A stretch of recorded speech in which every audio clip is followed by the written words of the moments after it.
Hai Sobat Pencipta Catur, apa kabar? Terima kasih sudah klik video ini. Teman-teman, aku sudah balik ke Indonesia dan aku akan bahas di video kali ini salah satu game terbaik di babak ke-8 melawan pecatur dari India, FIDE Master Aditya Varun Gampa. Dia juga mencari norma master internasional di turnamen ini. Ya, turnamennya adalah Quang Ninh Grandmaster International Turnamen, bermain di kota Halong, Vietnam, teman-teman. Kota yang terkenal dengan Halong Bay atau pantainya dengan pulau-pulau yang sangat cantik, teman-teman, yang sangat ciamik. Nah, jadi gini guys, jadi aku butuh menang di 2 babak terakhir untuk bisa dapetin norma master internasional. Dan di babak 8 ini juga sangat penting ya. Kalau kemarin udah upload babak ke-9 melawan Tu Hau Tong, juara 6 kali Vietnam, ini juga sangat penting melawan FIDE Master dari India. Oke teman-teman, langsung saja kita bahas gamenya. Sebelum itu jangan lupa klik tombol like dulu, share, dan subscribe. Aku spill dikit ya. Ini gamenya mengarah kepada kematian Raja Lawan. RL Chess pegang bu putih, memulai dengan langkah D4, kuda F6, dan andalan London System. Kemudian D5, E3, E6, dan kemudian kuda D2, gajah D6. Langsung coba menukar gajah mundur G3, kemudian rokade. Putih mainkan langkah gajah D3, hitam C5, putih menjaga dengan C3. Struktur ciri khas pion dari London System yang sangat solid. Ya, kemudian hitam mainkan langkah menteri C7 dengan tujuan mengontrol petak center E5. Kemudian putih mainkan langkah kuda Gf3, hitam kuda B ke petak D7, putih mendobrak dengan langkah E4. Yes, kemudian hitam langsung memukul pion di petak D4, pukul balik, dan hitam pukul pion petak E4. Sepertinya Aditya Varun Gampa ini sangat familiar atau sangat paham ya. Dia sudah tahu bagaimana cara terbaik untuk merespon dengan London System ini. Dan kemudian putih lanjutkan dengan benteng C1, menteri B6, membuat saya kehilangan 1 pion, teman-teman. Menteri makan pion di petak B2. Nah, agak tegang dong di sini ya. Kalau saya boleh share cerita sedikit ya kan. Baru pembukaan, baru 13 langkah udah kalah 1 pion. Waduh, gimana nih cara untuk cari posisi menangnya? Nah, dibutuhkan ketenangan di sini, jadi saya langsung main menteri D2 aja, mencoba cari keuntungan di endgame. Saya melihat bahwa kelemahan hitam di sini adalah gajahnya belum bisa keluar, dan saya sudah unggul dengan memiliki atau menguasai file, teman-teman, jalur yang terbuka. Hitam mainkan kuda pukul kuda, putih sikat, dan kemudian hitam kuda F6, putih tarik gajah D3, dan kemudian hitam benteng D8. Nah, di sini juga waktunya walaupun baru 17 langkah ya, tapi waktu saya tinggal 1 jam, dia masih 1 jam 25 menitan lah, teman-teman. Kemudian saya lanjutkan dengan benteng C7. Nah, kemudian hitam kuda D5. Ini yang menarik ya. Jadi sebelum saya memutuskan langkah benteng C7, saya melihat bahwa setelah benteng C7 ada kuda D5. Yaitu dimana memberikan pion di petak H7. Kalau kalian lihat ya, nih, benteng mengarah kepada petak H7. Nah, cuma di sini teman-teman, kalau kita pikirin ya, sebelum kita makan petak H7, bagaimana kalau misalkan makan dan kemudian ini kan lagi ancam benteng, gajahnya bakal dikunci nih guys. Nah, itu perlu pemikiran lebih dari 3 langkah, teman-teman. Nah, berani nggak kalian makan pion H7 dengan konsekuensi setelah makan, kemudian Raja F8, benteng mundur, dan G6.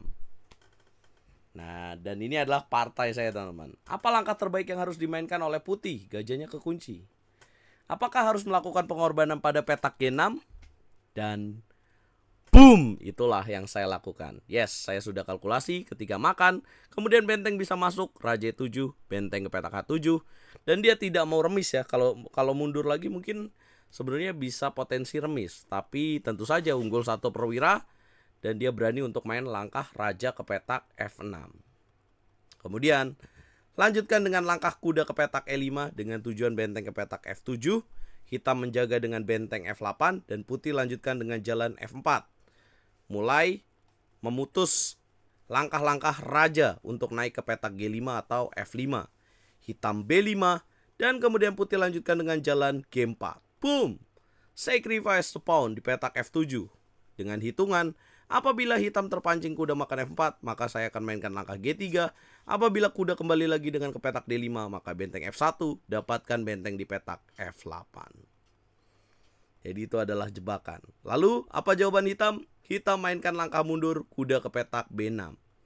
Tujuannya apa? Sangat bagus. Tujuannya untuk menukar kuda di petak C4, jadi mengurangi kekuatan putih. Kalian lihat di sini ada M6, artinya 6 langkah lagi putih bisa skakmat raja lawan. Teman-teman bisa lihat nggak apa langkah yang seharusnya dimainkan oleh saya di langkah ini, teman-teman. Yes, benteng masuk ke petak C7. Boom, dengan tujuan benteng C ke petak F7, skakmat. Kemudian hitam, kuda C4, sikat pakai benteng. Kenapa berani sacrifice the rook? Karena kalau dimakan, maka RL Chess akan mainkan langkah G5. Boom, Raja F5 dan Raja E3. Maka skakmat tidak akan bisa dicegah. Mau jalan apapun. Nah, sayangnya skema ini tidak terjadi. Jadi lawannya lebih pilih langkah jalan G5. RL Chess lanjutkan kembali dengan benteng kembali ke petak C7 dengan ancaman benteng F7 skakmat. Hitam pukul pion petak F4, ada petak G5 yang bisa dimainkan oleh raja, langsung dicegah dengan benteng C ke petak G7. 30 langkah. FIDE Master Aditya Varun Gamppa menyerah di tangan RL Chess. Anjay. Yes, teman-teman. Partai yang asik untuk dimainkan. Ya, brutal dikit ya. Tapi kesalahan hitam di sini adalah yaitu dengan terburu-buru menjalankan langkah kuda D5. Habis mau jalan apa lagi ya? Pada saat putih naik dengan benteng C7, mungkin ada langkah yang lebih bagus, yaitu dengan gajah ke petak D7. Karena posisi Raja RL Chess juga sudah tidak nyaman sebenarnya. Kalau benteng B7, maka ada gajah C6. Ya, tapi itulah lagi-lagi teman-teman, nyali ya di sini. Dan lagi-lagi kalau saya bilang sih ini karena lawannya juga meremehkan ya. Mungkin kuda D5, nggak bakal berani nih putih makan pion petak H7. Tapi dengan akurasi yang dalam, ternyata ada langkah menarik yaitu gajah H7, Raja F8 mundur, dan benar saja dia pasti mainkan langkah G6 dan kemudian dimakan. Makan lagi benteng H8, Raja naik. Benteng H7 harusnya ini juga mundur ke petak E8, tapi dia berusaha untuk menang dengan Raja ke petak F6. Kalau Raja E8, maka kemungkinannya akan remis ya, bolak-balik saja. Apakah bisa kita memanggil perwira lain contoh kuda ke petak E5? Maka ada jawaban kuda F6. Wah, kalau aku remis di babak 8 ini ya agak susah teman-teman untuk bisa dapetin norma Master Internasional di babak terakhir. Nah, akhirnya menang di babak 8 dan kemudian menang lagi di babak ke-9, membuat RL Chess dapatkan norma Master Internasional. Dan berapa sih elo rating naiknya RL Chess di turnamen 2 turnamen di Vietnam ini?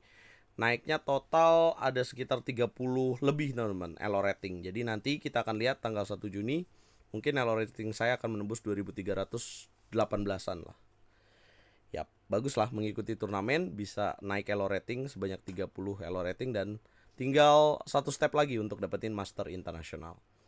Turnamen apa yang akan diikuti? Ya kita tunggu saja teman-teman. Karena biaya untuk ikut turnamen ini juga nggak murah, nanti akan saya spill ya. Ya kira-kira bisa beli motor matic baru lah, motor listrik baru. Berapa yang penasaran ya? Kita bahas di video berikutnya guys. Ya.